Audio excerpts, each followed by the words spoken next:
Hey everybody, this is Troy with Mainstream Linux. In the last video, we discussed your decision to finally switch to Linux. In this video, we're going to cover picking a distro, flashing it to a drive, and trying it out before you even install it. That's what we're going to go over today on Mainstream Linux.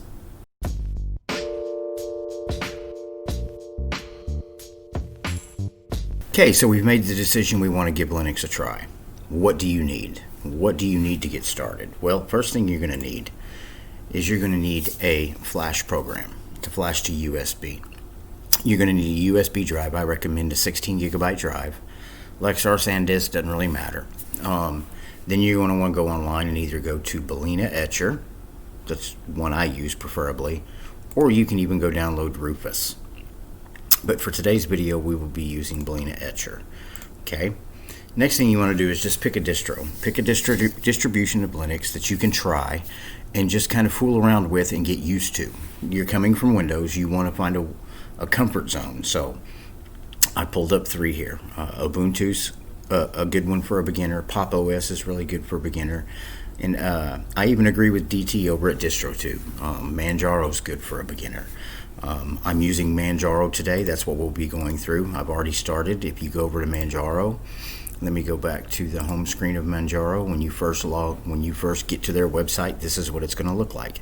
You'll have a choice of picking from their XFCE, KDE Plasma, or Genome, or Gnome, or Genome, whatever the name. There's 3 or 4 different pronunciations of it. But anyway, if you're coming from Windows, I would go with the KDE Plasma Desktop. Come on over here. I'm actually using a torrent service. You can either download it normally or you can download it by torrent. If you are going to download it by torrent, I do recommend you go with Qubit Torrent. You can go right there. It's free. It's open source. You can put it on there and do what you need to do.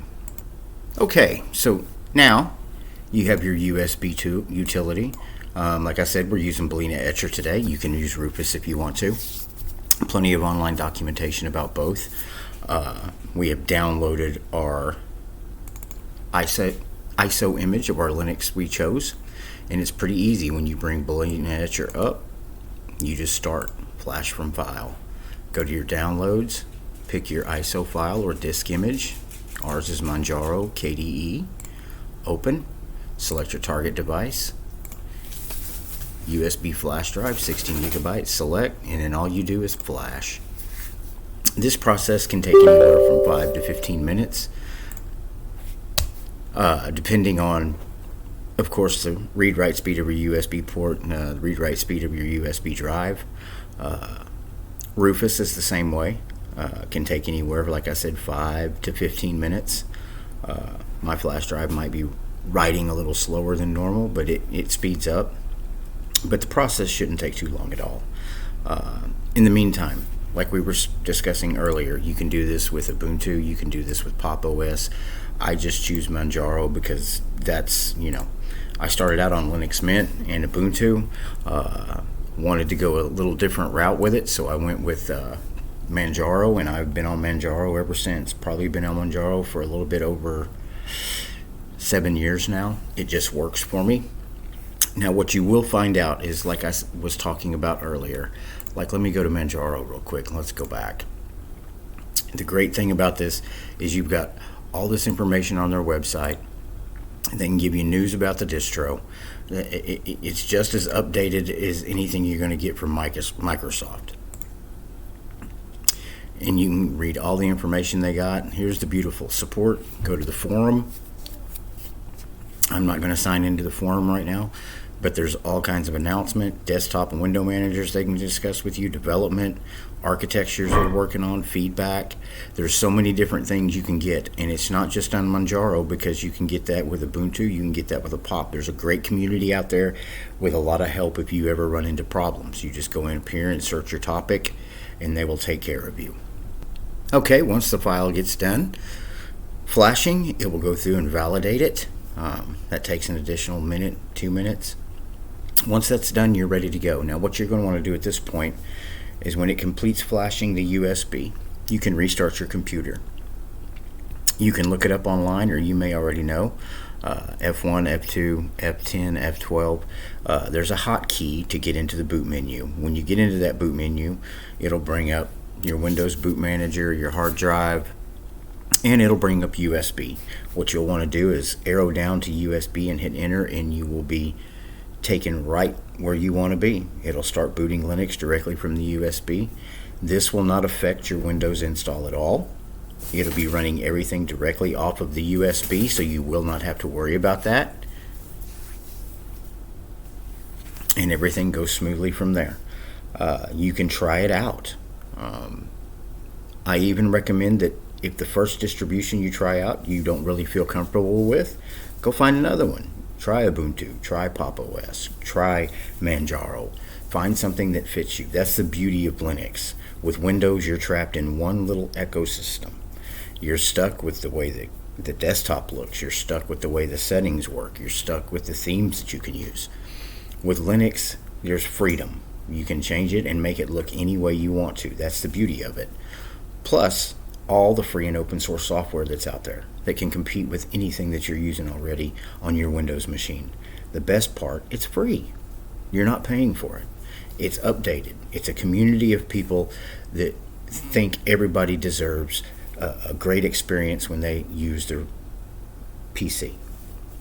Okay, it's finishing up now.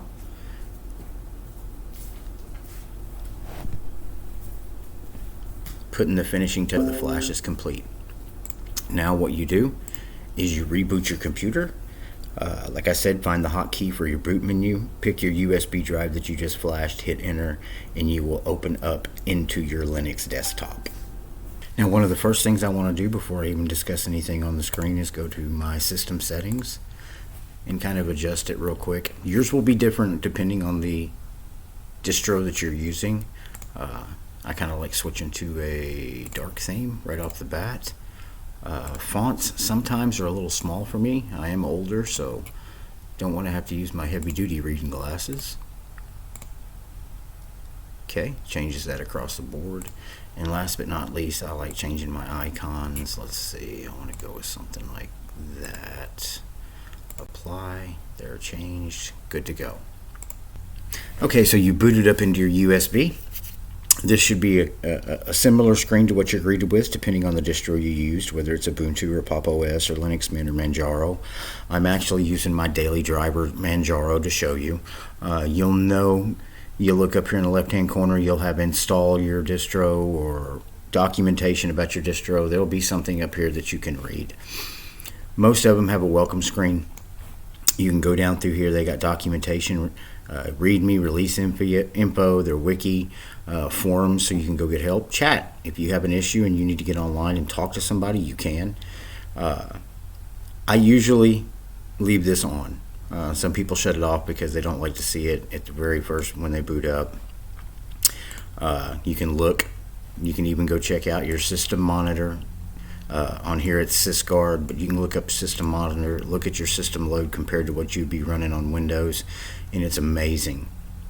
Yours will be a little less than mine because I do have OBS running at present recording, but this, generally hovers anywhere from 500 megabytes to 1.5 gigabytes compared to Windows, 2.5 to 3 at idle. So, but this gives you the opportunity to just kind of go look at it, play with it, kind of learn it, and get a feel of what you're looking for. And you maybe even want to go through a couple different distros. Maybe the one you downloaded you're not happy with, go grab another one, follow the directions in this video, make you another USB and try them. But what we're going to do today is I'm going to let you guys enjoy what you've just done. Next couple videos we'll go over different free and open source software you can use to replace your daily software that you're using on Windows. But thank you for watching the video. Please like, subscribe. Follow us over on Library too. That's a great platform we've just started using. But if you have any questions, send me a message and we'll see if we can help you all out. But thank you, and this has been Mainstream Linux.